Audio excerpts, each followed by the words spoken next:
Dito po sa issue ng kalusugan ng Pangulo, ano pong basa niyo po rito? Bakit kaya hindi makapaglabas-labas ng bulletin, medical bulletin po sa kampo po ng Pangulo, sa Presidente po, hinggil nga po dito sa mga balita, may kaugnayan po sa kanyang kalusugan. Kasi mismo ang ano na rin po, ang kanyang kapatid nagsabi either yung may sakit at saka yung sinabing gumagamit ng ipinagbabawal na gamot. Kaya nga ang request maliban doon sa hair follicle drug test, kabilang na rin po yung medical bulletin.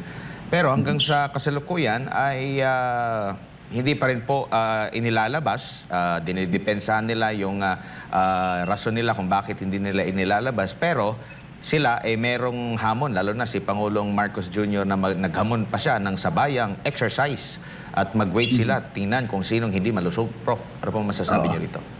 So, yun nga po, isang aspekto lang po yan na yung pinakita naman po ng ating Pangulo na siya ay tumatakbo, nagja-jumping jack pa nga po siya at sinamon po yung kanyang mga kritiko. Pero ang maganda din po niyan, magkaroon po at paglabas po ng ilabas po yung talagang medical bulletin o yung ano po yung estado para mag-put into rest yung ibang pong mga haka-haka at lalo pong yan dadami at mas marami pa pong lalabas na mga haka-haka doon sa sa totoong estado ng kanyang kalusugan. Kaya what better way po talaga na matapos na po ito sa pamamagitan ng paglalabas po ng ano po yung estado sa pamamagitan ng health bulletin o yung health status po niya na alinsunod po doon sa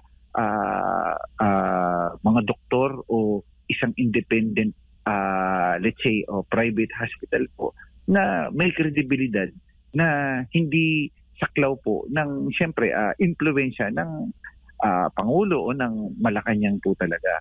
So ito yung tanging paraan po na talagang maapis at mawala na po yung mga haka-haka na yan alinsunod doon sa health o totoong estado ng ating pong Pangulo.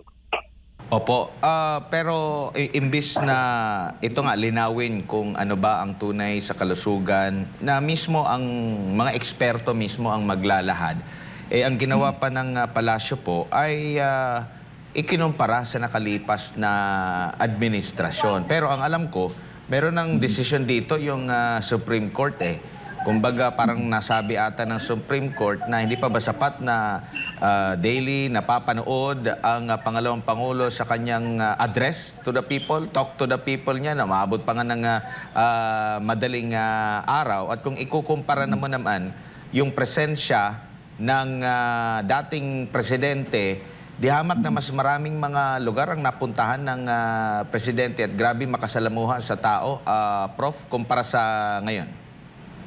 Opo. Yun nga ho, yung kita rin din po natin, lalo na po nung kasagsagan po ng pandemya, kapag yung talk to the people po ni dating Pangulong Duterte nga po, minsan talagang gabi o umaabot nga ho minsan ng hanggang pamadaling araw na.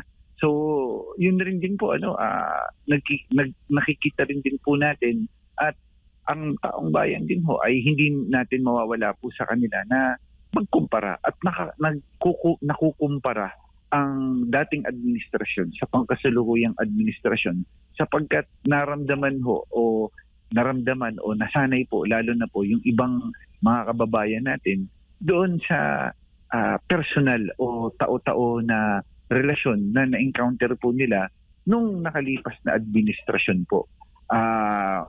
Tagos yung mga programa, yung mga polisiya, doon po sa atin po mga kababayan, lalo na po doon sa baba.